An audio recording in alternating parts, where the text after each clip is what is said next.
Hi guys, welcome back to my channel. Today's video is another weekly reading vlog. This one is taking place after my vacation, so I think I'm a little bit behind on the reading vlogs. So this is probably gonna go up, not this week is probably gonna be the one from my vacation and the week before, and this one's gonna go up the following week. So it'll probably be like a week behind. But this week is going to be a week of mysteries. And not just any mysteries. Mysteries by Jennifer Lynn Barnes. So I'm reading I started out with the second book in the Natural series, which is Killer Instinct. Which, here I'll read the little synopsis. If you can see, I'm almost done the book. But I'll read the little synopsis on the back. It says, 17-year-old Cassie Hobbs has a gift for profiling people. Her talent has landed her a spot in an elite FBI program for teens with innate crime-solving abilities and in some harrowing situations. After barely escaping a confrontation with an unbalanced killer obsessed with her mother's murder, Cassie hopes she, Dean, Leah, Michael, and Sloan can stick to solving cold cases from a distance. But when victims of a brutal new serial killer start turning up, the Naturals are pulled into an active case that strikes too close to home. The killer is a perfect copycat of Dean's incarcerated father. Dean wants nothing to do with his father or the case, but the FBI needs his insight. As much as his friends want to help him, Cassie's not sure how they can, especially when her feelings for Dean are almost as complicated as the case itself. And on top of all that, the crew has to contend with a supervisor who wants to shut down the Naturals program. The drama that comes with 5 very different teens living under one roof and a slew of cold cases that need their attention. In this Sleep with the Light On sequel to The Naturals, the noose is tightening on the team, forced deeper into a murder's psyche than ever before. Will they be able to outsmart a copycat killer's brutal mind games before he twists them into a web? So good. This series as a whole, I feel like it's going to be a 5-star series for me. The first book of The Naturals was a 5 stars. This is already looking to be a 5 stars. I mean, look, I have like this much left here. I'm on chapter 35. And, I've had many guesses as to who the serial killer was, the copycat killer was. And so far, I've been wrong the entire portion of the book. And I just thought it was going to be this other person. And because there was a woman who's been dating his father's killer, Dean's. Here's what I found. There's a woman that's been dating Dean's father who's in prison, and she was talking, they went to meet her because they thought that maybe she would be a suspect, maybe she was infatuated with him or whatever, that she was starting to be a killer. But then it was her son that was looking suspicious, but it turns out but she ends up winding up dead. But it turns out it's not him. Something happens that just proves that he's not the killer. So now we're like almost near the end of the book. I still don't know who the killer is. We don't have any other suspects at the moment of who the potential killer could be. So I'm very curious as to who this killer is going to be. Is it going to be somebody close to home like in the first book? I would be so surprised if it was. I really would be. But I'm like, I need to keep reading because I need to find out who's the copycat killer. This is such a good series. If you love, like people say, this is a Criminal Minds, but like a YA version of Criminal Minds. So good. I love it. I've never watched Criminal Minds, but after reading this book, maybe I want to watch it now because I'm loving this book. So good. But after I'm finished with this book, I'm going to be finishing the Inheritance Games series. So I'm so excited. I have the second book and the third book in the series.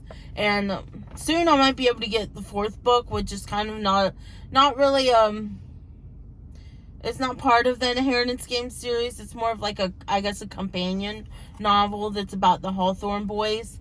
But I am going to get that eventually. But I do have this, The Final Gambit and Hawthorne Games, I believe it's called. The second one's called the Hawthorne Games. And then The Final Gambit I have that I'm going to read this week. So this week is full of mysteries. I've been loving just reading so many thrillers and mysteries this spooky season for October. I do want to get one book. I wanted to read, October's almost over, so I don't think I'm going to get to. I wanted to read Stephen King's It for October and make it like trying to read it in a week. But I don't think it's going to happen based on how many books I have from my TBR. I still haven't posted that video of my fall library TBR. I need to post that. But I still have so many books on that. And I'm going to have to send them back eventually because they only let you renew them so many times before you're not allowed to renew them anymore. You have to send them back even if there aren't any holds on them. So, but I might get one book that I've been wanting to read that's a horror book. I might put it off in my suspended holds. Tender is the Flesh. I've been wanting to read that. And I know it's a horror novel. And a lot of people say that it's really gross. And it's about cannibalism. So I'm very curious about that. I know I've heard good things about it. So I might get that. We'll see. Because I do want to complete... I love breaking up my little thrillers with some romance novels. But I haven't read a whole lot of horror books. So I want to read like a couple horror books. Tender is the Flesh, I know, is a horror book. So, anyways, going off on another tangent, but this book is so good. It's leading on to 5 stars. I literally don't know any idea who the killer is. All the suspects that we're suspecting, they turned out to not be. They all have alibis. They were all somewhere accounted for the time of deaths that were happening. So, and there's no suspects remaining at this point. So, yeah, I'm going to get back to reading this because I need to know what's going on here. And I will come back and update you once I finish this because I don't think I'm going to have anything to say within this little bit of period of time. I'm sure I'll probably finish it today. If not today, then tomorrow. But I'm sure I might finish this tonight. I know I'm at the point now where I don't want to put the book down until I know who the killer is. So I'm sure I'll finish it today, but I probably won't update y'all until tomorrow morning, and I'm starting my next book. So yeah, I'll let y'all go. So hi guys, I am coming at you once again from the library parking lot. I'm getting ready to return books and realizing that I'm just kind of reading books and I'm not really updating you guys at all about how it's going or anything. So I thought I would just give you a little update because a couple of the books that I was returning to the library, I was talking about reading this week. So The Hawthorne Legacy, second book, and the Inheritance series, absolutely loved. It was 5 stars for me.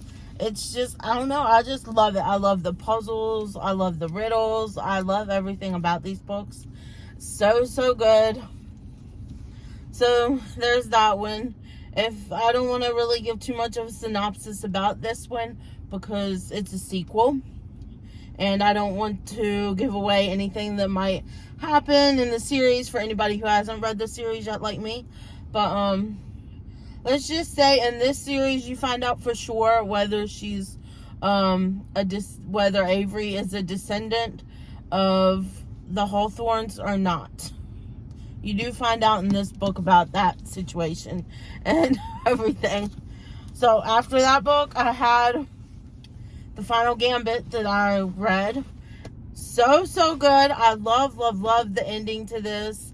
I can't wait for The Grandest Game, which is going to be the 4th book. Well, technically it's the 5th book in the Inheritance Games series, universe, whatever. Because they do have the Brothers Hawthorne, I think it's called, which I have on hold on my library, but it hasn't become available yet.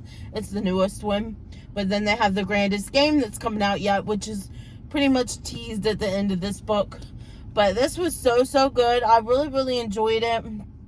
I know a lot of people say that or at least some people I've heard say that they didn't care that much for this series, that they think the Naturals series is better from her. But I have to say that they're two different series. Like, the Natural series is more like murder, serial killer, mystery type books, where this is like about an inheritance, and yes, there is a mystery going on there, but this is more you figuring out the puzzles and the riddles and all the clues and stuff and trying to figure out. Just so good.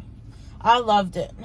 I loved how it ended. Anyways, so good. This is also 5 stars for me, so I would consider this a 5-star series. So those are the books that I'm returning, and I have finished those. So I have started on the Long Live the Pumpkin Queen. This is the sequel to The Nightmare Before Christmas. Where it's more about Sally becoming the Pumpkin Queen. I'm not too far into it yet. I'm on page 81, chapter 6. So far we've gotten to the part where she's, they went on their honeymoon. People are looking at me.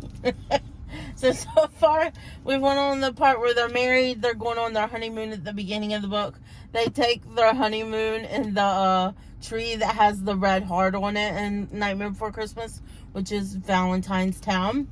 But she pretty much just talks about her anxiety, and she's worried about being the Pumpkin Queen. She just wants to be who she is and doesn't want to have to change just because she's married to Jack Skellington. So that's essentially what this is going through. And yeah, essentially I'm at the part now where they came back from the honeymoon. She's still having those anxieties. All of a sudden she's getting cornered, I guess you could say. She's getting overwhelmed by all the townspeople wanting to change her dress, wanting her to wear a crown. And she's supposed to plan this Halloween party or something or another. And she's just having major anxiety over it. And she has like an anxiety attack or a panic attack or something, and flees the home of her and Jack Skellington into the woods. And she just keeps running until she's into the woods, and she's back to where all the trees are and all the different towns are. The one with the heart, the one with the Florida clover. There's the one with she talks about the one with the egg on it for like Easter. But then Zero follows her into the woods. So Zero has followed her into the woods, and then he goes wandering off away from those things, barking, and she follows him. And there's like this other tree that has another symbol on it, but it's been like buried or covered up. There's a whole bunch of brush and tree branches and stuff that she digs out of the way to find it. And it has like a moon on it, not a full moon, but like a crescent moon on it. And she opens the door, and she talks about how it's making her forget everything and beckoning her to come through the door and making her feel, I guess you could say, sleepy. Where Zero, when she goes to walk through the door, Zero pulls at her arm to try to, I guess he's trying to warn her. You know how dogs are. They have a sixth sense about the evil. So he's trying to warn her, and he ends up pulling off her whole entire arm, and she comes out of the hole. But the one thing they mention is that the door stays cracked to that other town or whatever. So she ends up chasing Zero because he's running away with her arm all the way back to Halloween Town and to the graveyard, I think it was, or that spiral thing where Jack and Sally got married, and she ends up sewing her arm back on, and she ends up falling asleep in the graveyard, I believe. And when she wakes up, she's a little confused, And she's like, oh no, Jack's probably worried about me because I've been gone so long. And so she's trying to hurry up and run home. But then she's noticing that things in Halloween Town are different. Everybody seems to be asleep. And it seems to be eerily quiet. So that's where I've left off at. Everything's quiet. She's went home and seen Jack. And Jack's, like all the other townspeople, asleep. And she can't wake them up. It's only her and Zero right now. So it looks like it's up to Sally to save Halloween Town and fix everything. And I'm assuming by the end of it, she's going to feel like the queen she was. And she'll feel like she never had a change in the beginning. So, anyways, I'm really loving this book. It is like very large print, as you can see. So I think this is going to be, it's not that thick. So I think I'm going to get through this fantasy book pretty quickly just because I do love a good fantasy, especially in The Nightmare Before Christmas, one of my favorite movies. So I think I'll probably fly through this book. But yep, anyways, I'm going to go ahead and head inside and return my books that I need to return. And I do have a couple that I need to pick up, so I'm going to go do that. And then when I finish with Long Live the Pumpkin Queen, I will give you my updated review. I actually haven't given you a review yet, but I'll give you like what I rate it and everything and what I think overall after reading the entire book. So, bye guys. Hi guys. So, I finally finished Long Live the Pumpkin Queen. This is actually the next day, I think, after I filmed my last clip. This is a very short book, so it was really, really big writing on the pages, so it was very easy to get through. This was so cute. It had the cutest little ending. It's a Disney book, so of course it's going to be so cute. I give it like 3 stars, I say. Is it something I'm going to think about afterwards? Maybe not. I might forget about it. I might actually get this book to own just because I love The Nightmare Before Christmas. But yeah, I really enjoyed this book. It had the cutest little ending. Sally turned out to be the hero in this book and saves Halloween Town. And there's also another little surprise in there about Sally, which I'm not going to give away because then that would just tell you the whole plot. And I don't want you to know everything about the book if you want to read it. But it was really cute. And I think if you love Nightmare Before Christmas, then you're going to love this book, this little sequel to Nightmare Before Christmas. But yeah, I really enjoyed it. I have moved on to another book right now, but I'm going to introduce it to you in a different vlog. This is going to be in the end of this vlog. I read, I think, 4 books in this vlog. So I hope you guys enjoyed this video. If you liked it, please give me a thumbs up down below. And if you're not yet subscribed, I would greatly appreciate it if you would consider subscribing to my channel. And next to the subscribe button is the bell. You can ring that to be notified of all my future uploads. And I hope you guys are having a great day, night, weekend, whenever it is you're watching this. And I'll see you guys next time. Bye, guys.